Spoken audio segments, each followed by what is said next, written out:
Sales Wisdom Pod with none other than Jim Pancero today. Really honored to have Jim on the pod. He's the owner of pancero.com. So good job on the domain name, Jim.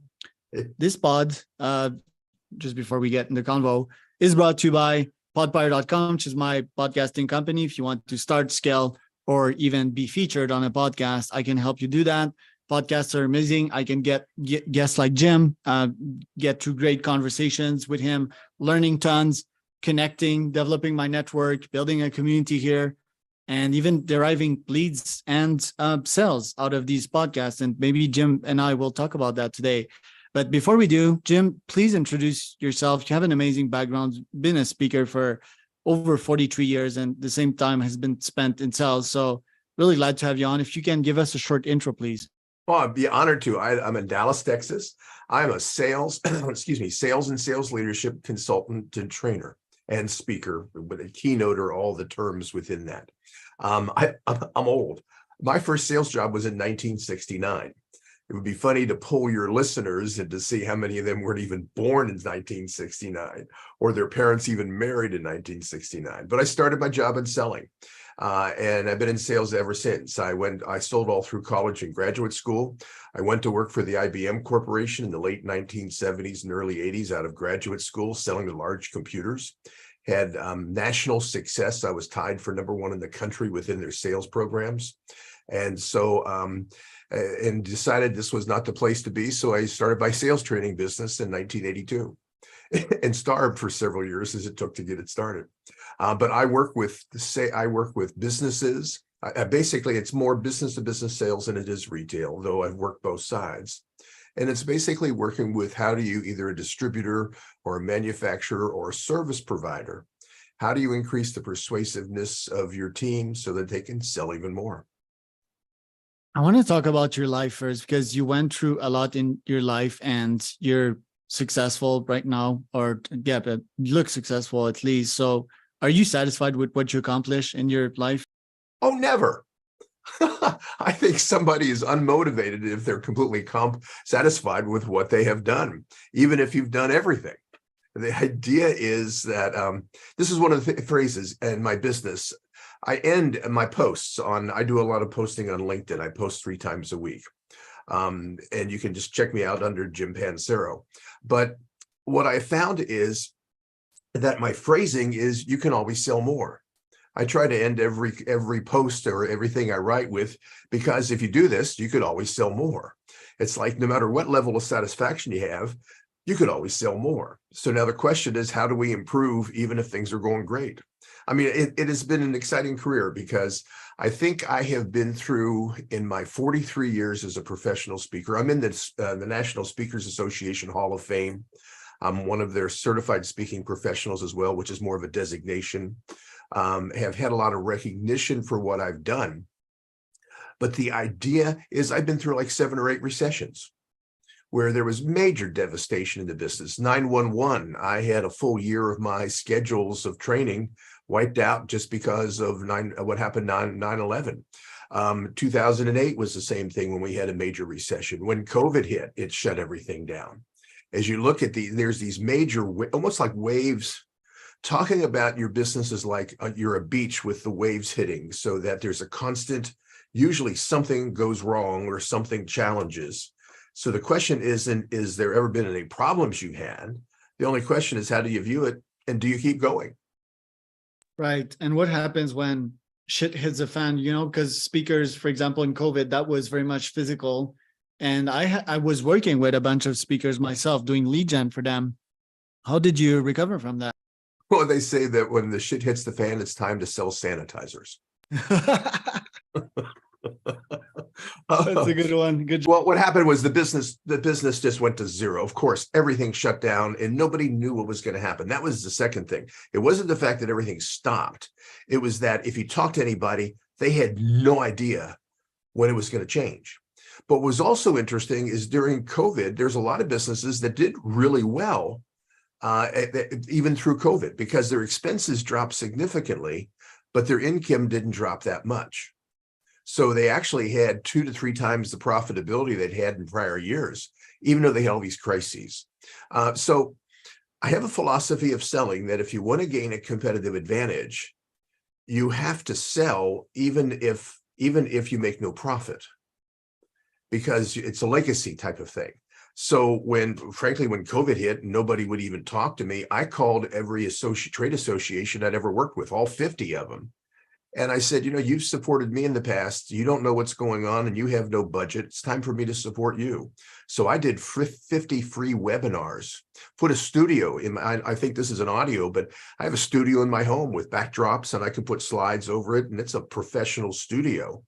I did 50 webinars my first year of COVID just to try to help through, and they were all free, with the idea being that I wanted to make sure that when we came out of COVID, my name was more recognizable afterwards than it was before. It's kind of like when there's a timeout, it's time to catch up, so that love you it. have accelerated growth when you come out of it. Love your philosophy there. For how much millions have you sold throughout your career? Oh, I mean, we talk about millions. I've flown 3 million miles on the airlines. That's sitting on an airplane from the Earth to the moon and back again 6 times. 6 round trips if you to do the mileage.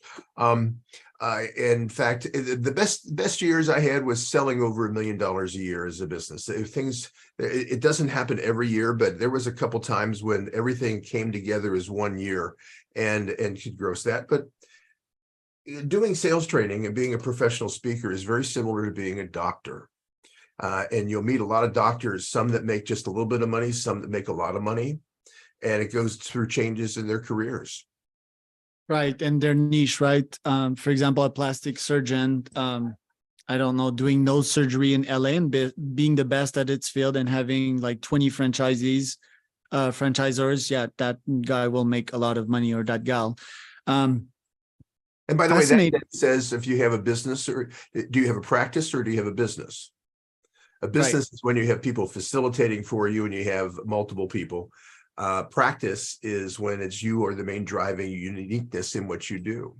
Right. And in that case, if I would be that doctor doing those surgeries, I would still do the surgeries, but I would charge like 5x if it's me and not a doctor that's employed by me. What do you think of that? Well, there's 2 things that happen. When you set your price, you set your competition. So if you were going to manufacture a car and you say, what price do we want to sell this car? The price you determined to sell it for is going to be directly related to who you're in competition with. So if you decide you want to sell a car for 400,000, well, you're going to be in competition with Bentley and you're going to be in competition with Rolls Royce. So that, frankly, I do a lot of work with professional speakers on how to be more successful in this industry. And one of the things when somebody's new to it, I say, start off at a lower price, not because of anything, except that then chooses your competitors and you have an easier time growing the success of your business. Right. Depends the rhythm that you grow. But if you're a normal human, you won't grow 500% in 30 days, and compete with Jim, for example. So yeah, good advice right there. My advice to constantly scale and never stop scaling, because there's also that adaptation. If I start charging higher fees, I will adapt my skill set to get to that. Also, it will grow my confidence, will grow my abundant mindset as well, because if your marketing has to go in parallel with that. That's the challenge. Yeah, it isn't do you have the attitude that you can do it, it's that do you have the marketing materials? Because if you're going to charge, as an example in my industry, if you're going to charge $20,000 for a speech, you're going against competitors that are also $20,000 they're charging, and they have $20,000 websites. So then everything is a relative competitive market. That's the thing. And books and the yada. So yeah, I do agree with that. And you need to check your categories at some point, like my ego is like, oh, why don't I charge 100K? But okay, 100K would put me in the category of Bill Gates, most probably. How can I deliver more value than Bill Gates? That's a tough question. Depends on my audience would be the answer, right? One of the things in selling is there is no price-driven market. I've worked in all kinds of commodities, farm equipment, supplies, materials, raw materials. There are no commodities, because the reality is the more of a differential in value you can prove to a customer, the more of a differential in price you can charge and still win the business. So even if you're in a commodity business, You might only be able to charge a small percentage, but you can still charge more if you have better services, if you have more reliability on delivery, if you have more support and technical training, those kind of areas. So the reality is there is no marketplace that is, in 43 years in working in 80 different industries, most of them base materials and supply were raw steel, steel I-beams, or I'm working with a cement manufacturer right now. These base materials that everybody tells and says is a commodity still has major differences in their pricing based on the services and how they can deliver it and what they provide with it. There is no price-driven market. That's a critical thing.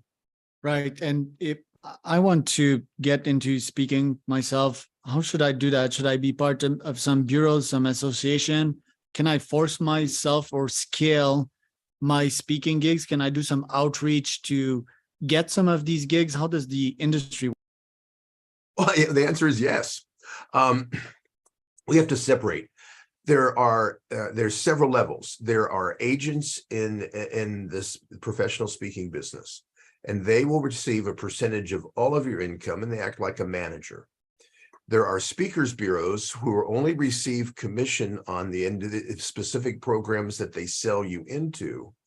And if you are successful in the business, you might be working with 10 or 20 different bureaus.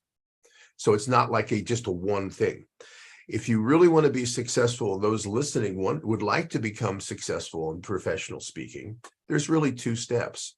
The first step is you better get good at speaking. And Toastmasters, it's a nonprofit organization, is a great place just to get you some experience and get you up, understanding that you don't say ums and ahs and you knows and just the basics like that. If you decide you want to pursue it as a business, there is an international organization called the National Speakers Association. And the National Speakers Association, I've been a member for 43 years of that. That's the Hall of Fame I belong to. They only induct 5 of our members a year into that Hall of Fame. It's a big honor. But it's a trade association where you can understand, and they have chapters all around the world to help you improve what you're doing. But just like in anything else in business, if you want to be better at selling, go out and sell more, make more sales calls.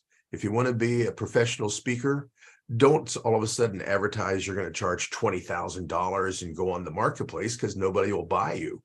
And if they did, they would give you a very bad reputation in the industry of not being worth $20,000. My first year in the business, I gave over 50 free speeches, because I knew when I was starting off, one is I needed to improve my experience of what I was how and what I did to deliver a message, but also I needed the visibility. The whole reason I post 150 videos a year on LinkedIn and on YouTube is for the visibility, so that it generates a phone call, so it generates a conversation, which turns into a sales call to convert it into revenue generating business. That's a pretty standard model. We can just substitute what the industry is, but that model is still going to be the same. How do we get awareness? How do we validate our awareness?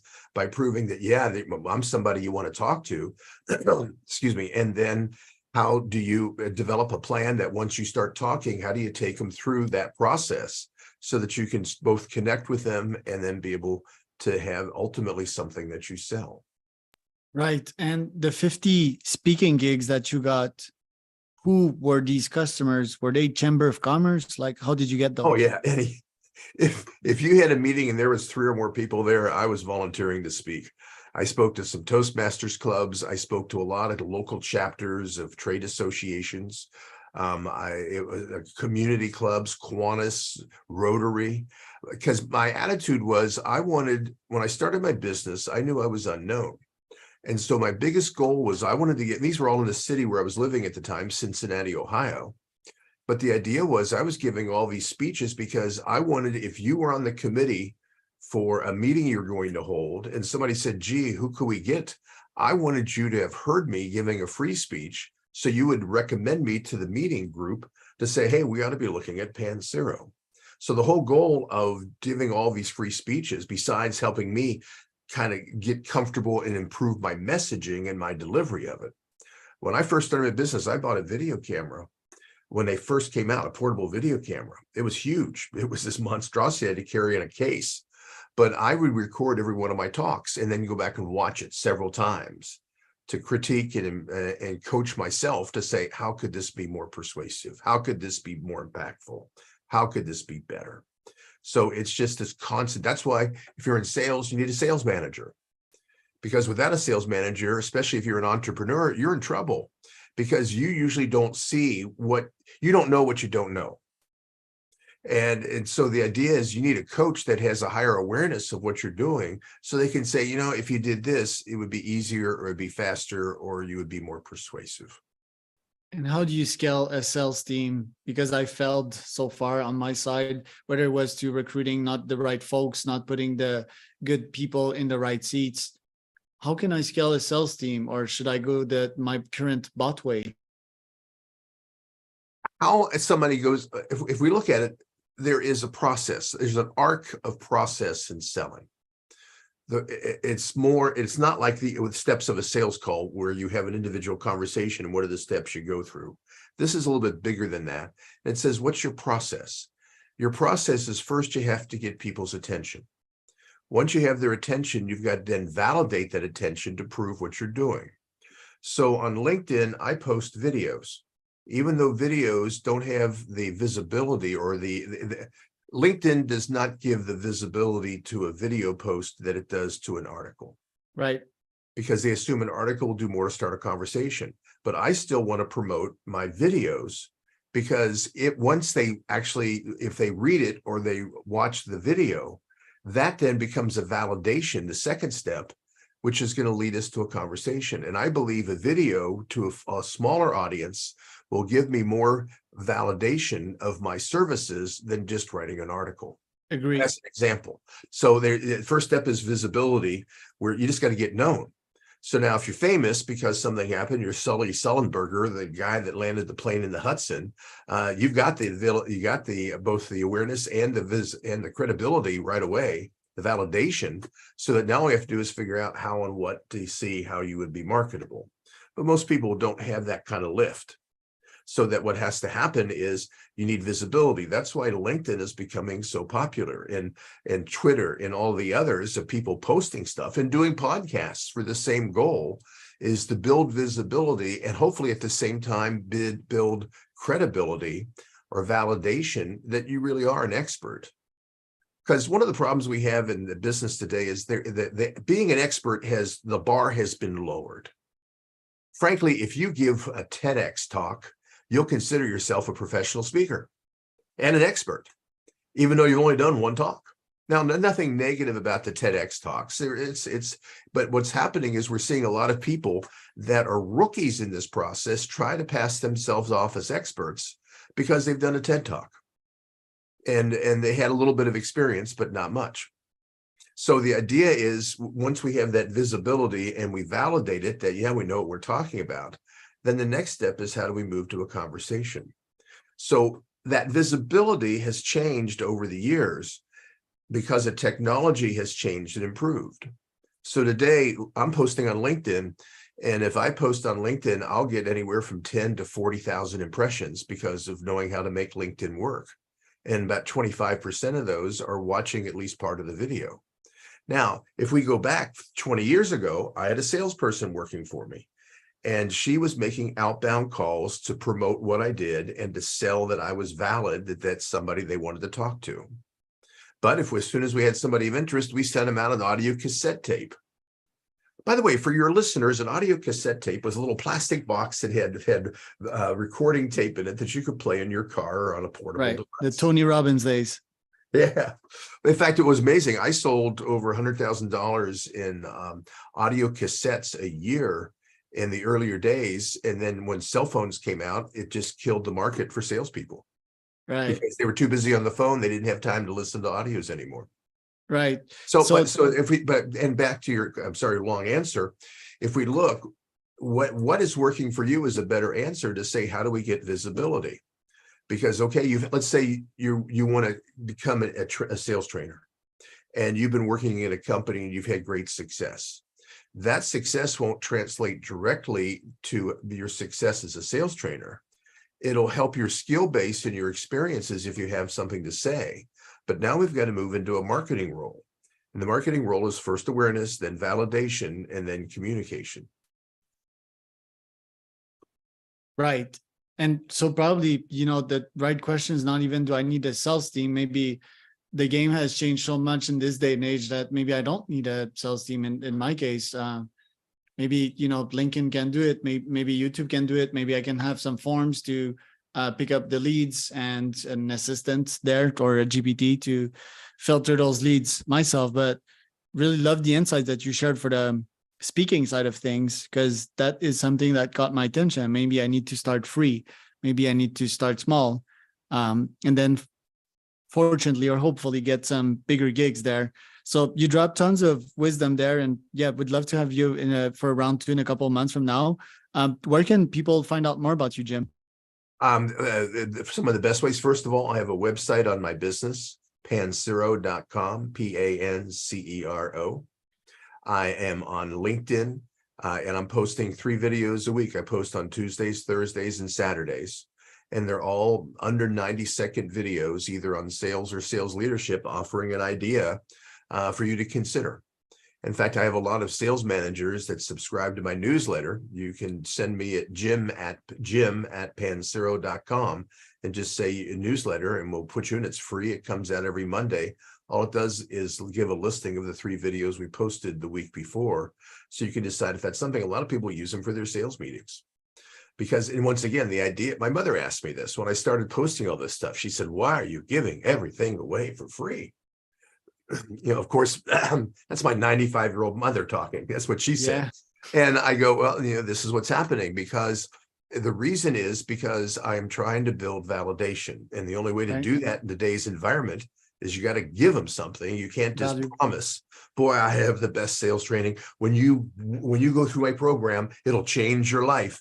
It is superior. Everybody that's gone through it has sold over $1 million. There's a good chance you're not going to believe me until you see a sampling. It's like saying I have a great restaurant. Well, then you might want to come in and have a drink and just order an appetizer to see if it's really accurate in what I've said, because otherwise, why would you take the risk of an entire meal? Right. It's all about awareness and validation. That is, no matter what the person is selling that's listening to this, it is all about the 3 steps of getting awareness, getting validation, and then starting communications. And this is where a lot of people fall down, the younger people, especially today, because what happens is they have not grown up using phone as their major technology. They've grown up using sending messages and sending, not emails, that's for old people, but texts and stuff that they're doing. So now the problem is they get a lot of awareness. They validate because they've got some good ideas, but then when they have their first conversation with people, it collapses, because that's not where their skill is. They're not as skilled in talking to somebody over the phone as they are sending a text. Truisms being dropped by Jim Pancero. Thank you so much, Jim, for coming in. The pod was brought to you by podpire.com. If you want to start, scale, or be invited